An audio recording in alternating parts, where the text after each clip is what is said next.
Alrighty, Bob, did you want to start us out? Sure, I guess for we're going alphabetical order, Chris B, and then Chris J. Age before beauty, right? You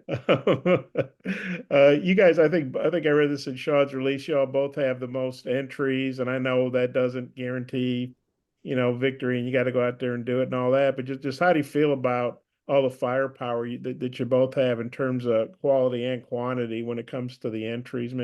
Maybe Chris Bucknam could take that first. Um,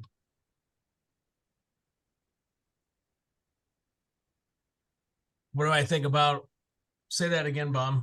Yeah, well, you guys both have the most entries, so the most scoring opportunities. I know that doesn't guarantee anything, but you do have a lot of firepower and a lot of, like for instance, the men have two of the top number one guys, in two of the field events, and you have just a lot of other high ranking guys. Just wondering how you feel about having the most entries and being ranked number one going into the meet. Well, obviously in this meet, you know, uh, first, seconds, and thirds are really important. 10, 8, 6 points are big. That's obviously the goal. You're right. We do have a lot of entries. And I do feel that, if you're in a field of 16, you have a shot, for the most part, of scoring a lot of points. It's just a question of, Bob, how dialed in our guys are and how sharp we are mentally and how prepared. So, like I said, the big points are really what matter in this meet. And, so we have to do everything we can to, maximize our opportunities, because, there's 17 events. We're not in 17 events. So we have to really take advantage of the events that we're in, and just, we have to compete like crazy. That's kind of what has to happen. Yeah, and Chris Johnson, same for you. A lot of entries and a lot of really quality athletes, as well as a high number. Well, I think it attributes to the coaching staff and the ability to recruit high level athletes on both the men's and women's sides, and obviously, to Buck's point, you got to score high in the events that we're in, and those 10, 8s, and 6s, first, second, and thirds score a lot more points than ones and twos. And our goal is to go out there and score as many points as possible. We feel good about the amount of bodies that we got in, but those bodies got to go out and do work. And that's the most important thing. And they understand that, and we understand that as a staff. And I think we're prepared to be able to do that. But you got to do it on the day. And it's the top 16 in the country in every event, 17 events. So we got to be able to execute on those 2 days and see if we can get out there with a W. I guess both y'all had great conference meets. It's a really quick turnaround. I'd like to think the NCAA would give you guys a little more time, but I guess not.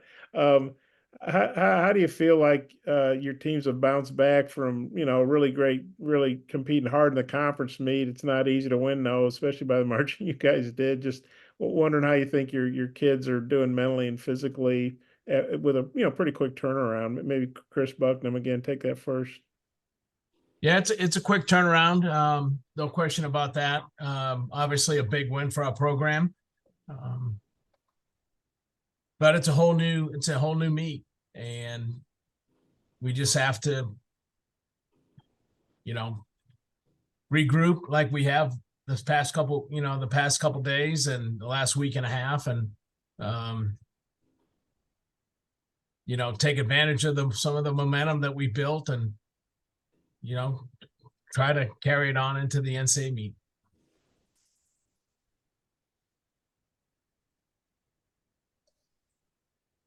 Yeah, Chris, Jay, you want to take that too? Just how you think your kids will bounce back after, a pretty tough SEC meet.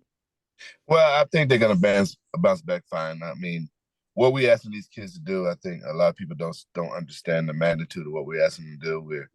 And the turnaround is being so quick. I mean, these kids go out and compete to their very best of their ability at the conference meet. Then we got to turn around and do it again at the national meet, and ask them to get up, you know, twice in 2 weeks, or 4 times in 2 weeks over a 2-day span on both meets. we're asking them a lot. We train them and prepare them to do that. We feel like we're healthy going into the meet. Obviously, just got to take one day at a time and keep everybody in the right mindset. But I think that they're prepared to do it. Obviously, you got to just lock in and dial in. The national meet, you can't afford any mistakes, much like the conference meet. So, in a sense of being prepared, the SEC meet prepares you for that. But on the flip side of that, you got to go to the well at the SEC meet to be able to win. So that takes a lot out of the kids emotionally and physically. So now we got to be able to do it again. And I think from a prep standpoint, we've done the best that we can do to get the kids back, ready to go and to perform at a high level. Yeah, I might have a couple more. I'll turn it back to Sean. I'm sure Courtney has some questions too. Thank you, Bob. Courtney, do you have a question? Yeah, I have a couple. This one is kind of for both coaches, but we'll start with Coach Buck. We'll keep on that same track here. Coach, can you talk a little bit about the competition you're going to face there? Because Texas Tech, while they're number 2 in the rankings, they were number 1. They dropped, but they have 14 entries as well. I mean, like you said, anything can happen. So can you just talk about the competition, how tough it is, you know, when you go to the national championship meet, that some athlete could show up and show out and it gets really, really competitive. Oh, you're muted, Coach. Sorry. Yeah, absolutely. It's crazy competitive. I mean, I don't know if you saw the World Championships this weekend. You know, there's some great performances and all that, but this meet will certainly match up with that one. No question about it in regards to a lot of the performances and the type of athletes that are in this meet. This meet's full of Olympians and potential Olympians and world champion qualifiers and all that. So, I mean, it's like Chris Johnson says. I mean, you just have to be dialed in. I mean, you just have to be prepared for a great effort. And if you do that, we can compete with anybody. Absolutely, Texas Tech is tough. We match up with them in a couple areas like the 60 dash with Jordan Anthony. We match up in the hurdles with Ty Brown. So there's some head-to-head matchups there. But then a lot of, there'll be some events, we'll just be sitting and watching to see what happens, to see if they get cut up or if they do well against the teams without a Razorback in there. So it's like I said, I mean, we match up, there's some key areas that we match up with in regards to Florida. It's, the 200, the long jump, the 4x4, those type of events. And then there's some where, there's not a Gator in there, or there's not a Texas Tech guy. So you got to just really be focused in and really compartmentalize and do what you can in the event that you're in. And again, the other matchup that we have is with Northern Arizona. They're ranked 3rd, and we match up with them in the 5K. We match up with them in the DMR, and so we have to those areas that we are there. We have to really compete with them and either beat them or be right behind them. There's a little point gap as possible. Absolutely. And for Coach Johnson, kind of along the same lines there, I know looking at the rankings, Florida is in 2nd right now, but you guys went up against them in the SEC Indoor Championships and beat them out. So that's got to give you some confidence, but you can't look over any of the competition when it comes to this weekend, right? Well, I mean, I think that our conference team and our national team is obviously totally different, as well as Florida as well, and the rest of the teams that are competing. Kind of look at last year, we came in ranked 2nd or 3rd or whatever the case may be, and we pulled it off. So this is a meet of intestinal fortitude. Who's going to go out there and compete? So my focus is not necessarily on what they are and what they do and how they can do it. It's about how can we be at our best and give our best, and not necessarily. Obviously, we're going to pay attention to what they got going on and watch their events but our deal is to focus in on what can we do, and we can control our own fate about how well we execute in the events that we're in, and win a lot of events, but we got to score in those events, and we got to execute and maximize our points in those events. And obviously every other team is trying to do the same. So sometimes I think you got to just focus on you and what you can do and do it to the very best of our ability. And we'll see where the chips fall. But obviously we respect those teams and their staffs and what they've been able to do. But this is really about Arkansas and what we can do under the stress of a national meet in a different environment that we've been in all season long. And I think our keys are up to the task.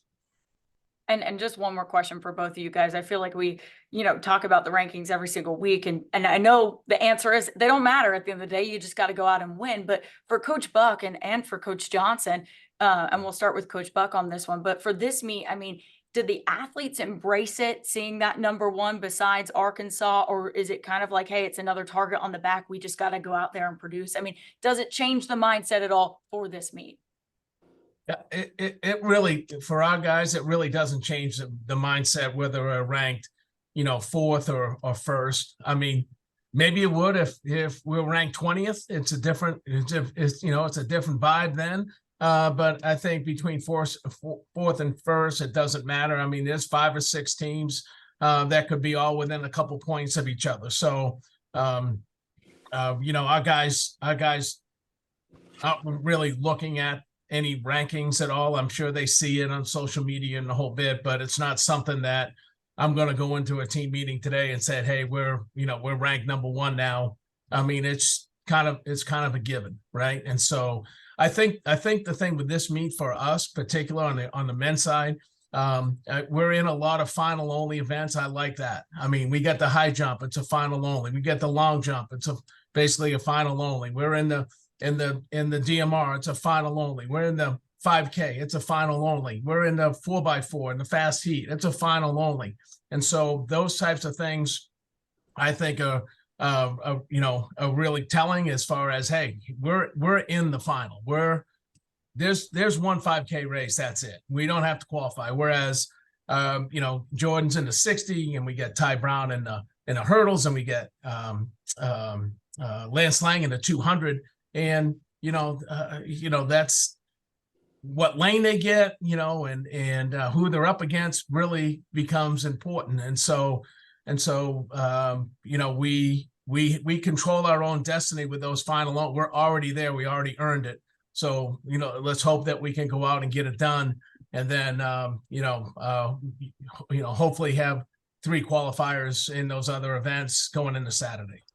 And Coach Johnson, same thing. You guys, your team has been at that number one spot for weeks and weeks now. So it's nothing new for your ladies. And I'm sure they see that, just like Coach Buck says, his guys will see it, but it probably doesn't, kind of similar to Coach Buck, it probably doesn't change the mindset for you guys either, right? What's your mindset for your team heading in? Well, our mindset is to be even keel. And we don't get too high, we don't get too low. We just got to focus on tasks that's in front of us. We can only run one race at a time, one event at a time. So just focus on what you have to do and understand the assignment. And obviously, having number one ranking, everybody sees it. That just raises the level of expectation for the fans. It raises the level of expectation for the university and obviously our team. But understanding that doesn't really matter. You got to go out and earn it. It's not given just because you're ranked number one. That's the most important thing. So we got to go out and earn it. And how do you do that? Is go out and do your very, very best. Give it your best efforts. And if you blink, you might miss. So we can't blink. Thank you both. That's perfect. That's it for me. Thank you. Thank you. Yeah. Bob, did you have another question? Yeah, Sean probably knows this. I think I read this right in your notes. There, Florida State and Oregon and Arkansas are the only programs indoors to sweep men's It and was women's. Oregon, Arizona State, and LSU. Arizona, besides okay. Arkansas. Yep. Okay, so nobody's done it back-to-back years. Am I right about that? Not indoors. You're correct. Not indoors. Yeah, that's all we care about. We're indoors right now. So you all obviously, I know you're coaching your own teams, but I know you guys are close and your athletes are close. They train together, travel together, cheer for each other. Just how cool would it be if you could duplicate what y'all did last year? Sweeping SECs, you've already done that 2 years in a row. I actually done 5 years in a row, but if you could sweep nationals second year in a row, first programs to ever do that, how cool would that be? Maybe Well, Chris Johnson, yeah, first. well, I think that obviously they cheer for us and we cheer for them, and we want the best for them. We're Arkansas, so it's one Arkansas as it pertains to track and field, and we're bought into that.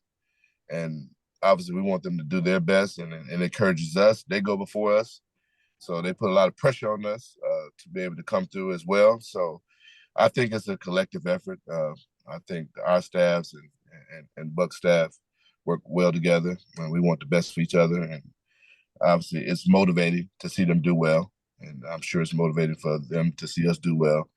And it keeps us and holds us accountable. And it wouldn't be nothing better than being able to walk away with a double championship from the University of Arkansas back to back. That would be history, but it would be nothing short of phenomenal as well. And we're looking forward to the challenge, and we know we got our hands full, but we're gonna go out and give our best efforts. Yeah, Chris, B, you got a thought on that? Yeah, Bob, you're just piling on all this pressure, man. I mean, it's like, That's Chris's piling on the pressure, not me. you asked the question, and you just keep coming up with this stuff, and it's like I'm sinking in my chair. Obviously, I mean, yeah, it would be pretty cool. It was cool when it happened last year, and do we want to regain that feeling again? Absolutely. And but Chris has nailed it, and the fact that, hey, we got to really compartmentalize. We got to really be dialed in. And he said it quite succinctly too. And this kind of meeting, this is what I've said. If you're not dialed in, if you blink, okay, you're gonna lose, okay, and that's the way it is. I mean, it's like you miss a start. You turn your head to spit, and then you look back, and the guy's got 3 strides on you with a lap to go. I mean, that's all it takes. And so, we just have to really be dialed in and be ready. Not compete. I was talking to my guys the other day. You can't be in a trance. I mean, you have to kind of be aware of what's going on, because these races are not time trials. These races are, especially when you get to these longer races that we're in. I mean, it's slow to fast, and so you have to be really dialed in. But for sure, it would be great if we could pull it off again, because it was awesome feeling last year. It was an awesome feeling watching, just organically what happened after the SEC meet, that both of our teams, uninstructed by any of the coaches, both of our teams went up behind the SEC Indoor Championship logo that was on the crash pad on the one turn, and they got together and they took a team picture. I mean, nobody instructed those kids to do that. And so that's what I think it's cool. It's very organic, and it's one Razorback, as Chris says, and one feeds off the other. And we're going to continue to try to do that. A couple more, I guess, Chris, but you could take us first. You talk about all the, you have direct finals, not in a lot of events, which is nice. For us, anyway, yeah. You've got 2 top ranked guys, and you never know what can happen on a given day. But you got Beckford and Wayne Pinnock are both ranked number 1. They've Beckford won the title last year. Just what do you think about having those 2 guys to sort of anchor your team? Well, you just mentioned it. They anchor the team. They're big leaders for us, and they're especially talented. But again, you gotta go out and prove it on that particular day. They have so far, and we hope that we prepared them, and they're right to go this weekend, and we can defend those titles, what have you. But yeah, for sure, that's those 2 are big. And I also should mention our 3 heptathletes that are competing. Again, even though it's 7 events, that's a big group of guys that we hope that can all get in there and score just like the 3 guys we have in our 5,000. So, yeah. It looks like Steve, he goes out and set some kind of record every time he goes out there, and he's already set the school record there in Boston. I guess it was a different track though, right? That he ran with that was at Who are you talking about? Maru. Oh, Peter. Peter, I'm sorry, what did I say? Yeah. I can't remember what I said. Anyway, That's remember. okay. Okay, sorry about that. I'm still getting used to him, I guess. Yeah, the fact he's already had great success there. I think in his bio he said it's his favorite city or something like that. What are you looking for out of him? Because he just seems like he just makes quantum leap meet to meet. Yeah, I mean, he's a sleeper in that 5K. There's so many good athletes in there that have a lot of experience. You know, Peter's the new guy on the block, and so you don't know how things will react. People react when they get into a situation like that. But you know, he seems ready to go. He seems sharp, and you know, he's obviously a sleeper in that race to win. So we'll just have to see how it plays out, how it goes technically, and it's going to be a race that's going to probably go slow to fast, and you're going to be ready when the time comes to drop the hammer. And then Chris Johnson, I mean, no secret, your sprinters that are in the 400, the 200, those are, you know, you rank really high. I guess you've got the top 4 in the 400, which is kind of nuts. And then they all rank real well in the 200 too, and your relays at the top. How key are those? And you've got, you know, those, like we talked about before, they're world championship medalists. And so they, you know, have quite a bit of experience internationally even. Just how you feel about them kind of leading your group. We feel good about them. Obviously, it's a big ask for them to do the 4 and the 2. So, and we understand that. And if you run track and you follow track, you know that time schedule is pretty tough to be able to do that. So we're asking a lot of those kids, but that puts us in a position to be able to win, and that's why we did what we did. And these kids are bought into our team. They're bought into winning the championship, but there's a lot of pressure on their shoulders to be able to pull these things off. But we feel like the preparations went well.